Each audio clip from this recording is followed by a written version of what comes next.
एक बार की बात है, एक चतुर व्यक्ति को काल से बहुत डर लगता था। वो सोचता था कि मेरी किसी भी क्षण मृत्यु हो सकती है। वह क्या करे? एक दिन उसे चतुराई सूझी और काल को ही अपना मित्र बना लिया। उसने अपने मित्र काल से कहा, मित्र, तुम किसी को भी नहीं छोड़ते हो। किसी दिन मुझे भी काल के धर में लोगे। काल ने कहा, यह मृत्यु लोक है, जो आया है उसे मरना ही है। सृष्टि का यह शाश्वत नियम है, इसीलिए मैं मजबूर हूँ। पर तुम मित्र हो, इसीलिए मैं जितनी रियायत कर सकता हूँ करूँगा।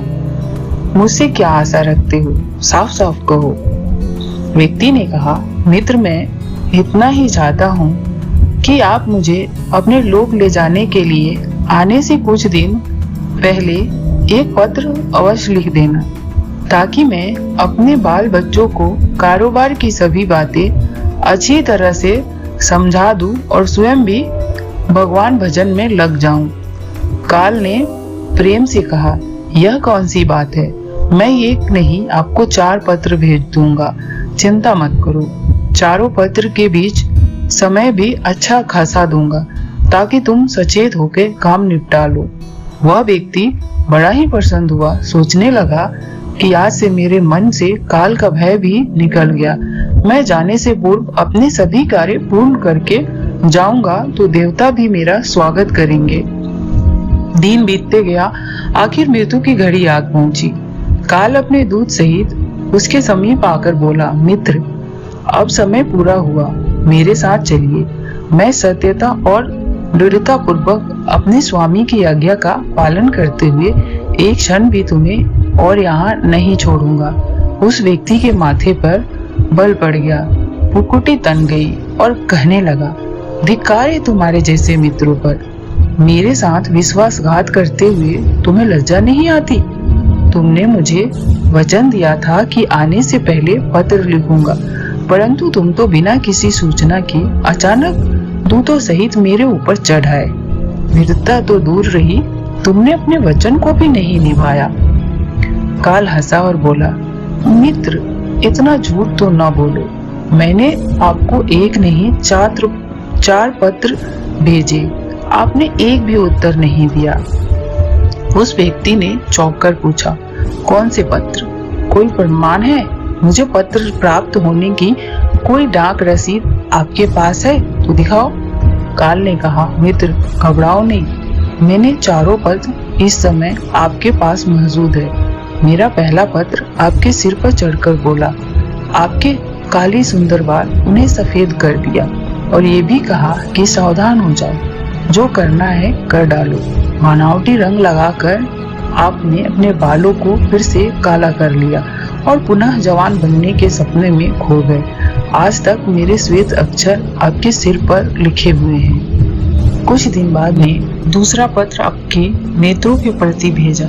नेत्रों की ज्योति मंद होने लगी, फिर भी आंखों पर मोटे शीशे चढ़ाकर आप जगत को देखने का प्रयत्न करने लगे। 2 मिनट भी संसार की ओर से आंखें बंद करके ज्योति स्वरूप प्रभु का ध्यान मन में नहीं किया। इतने में भी सावधान नहीं हुए तो मुझे आपकी दीन दशा पर बहुत तरस आया और मित्रता के नाते मैंने तीसरा पत्र भी भेजा। इस पत्र ने आपके दांतों को छुआ, हिलाया और तोड़ दिया। आपने इस पत्र का भी जवाब न दिया, बल्कि नकली दांत लगवाए और जबरदस्ती संसार के भौतिक पदार्थ को स्वाद लेने लगे।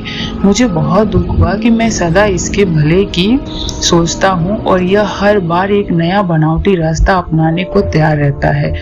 आपने अंतिम पत्र के रूप में मैंने रोग, क्लेश तथा पीड़ाओं को भेजा, परंतु आपने अहंकार वश सब अनसुना कर दिया। वह व्यक्ति काल के भेजे हुए इन पत्रों को सुनकर फूट फूट कर रोने लगा और अपने विपत्ति कर्मों पर पश्चाताप करने लगा। उसने स्वीकार किया कि मैंने गलत में शुभ चेतावनी भरे इन पत्रों को नहीं पढ़ा। मैं सदा यही सोचता रहा कि कल से भगवान का भजन करूंगा, अपनी कमाई अच्छे शुभ कर्मों में लगाऊंगा, पर वह कल ही नहीं आया। काल ने कहा, आज तक तुमने जो कुछ भी किया, राग रंग स्वार्थ और भोगों के लिए जानबूझकर ईश्वरीय नियम को तोड़कर तुमने कर्म किए। उस व्यक्ति को जब कोई मार्ग दिखाई नहीं दिया तो उसने काल को करोड़ों की संपत्ति का लोभ दिया। काल ने हंसकर कहा, मित्र, यह मेरे लिए धूल से अधिक कुछ भी नहीं है। धन दौलत शोहरत सत्ता ये सब लोग संसारिक लोगों को बस में कर सकता है, मुझे नहीं। काल ने उत्तर दिया, यदि तुम मुझे लुभाना ही चाहते थे तो सच्चाई और शुभ कर्मों का धन संग्रह करते। यह ऐसा धन है जिसके आगे मैं विवश हो सकता था, अपने निर्णय पर पुनः विचार करने को बाध्य हो सकता था, पर तुमने ऐसा नहीं किया। ऐसा कहकर काल ने उसको पकड़ लिया और चल पड़ा अपने गंतव्य की ओर। एक सत्य है जो अटल है, वो है कि हम एक दिन मरेंगे।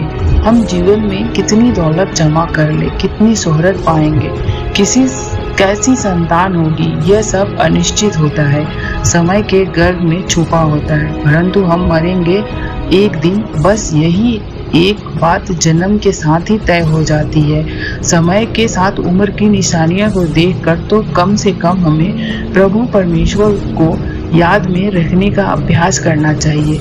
इसमें तो हर एक को, चाहे छोटा हो या बड़ा, सबको प्रभु परमेश्वर की याद में रहकर ही कर्म करने चाहिए।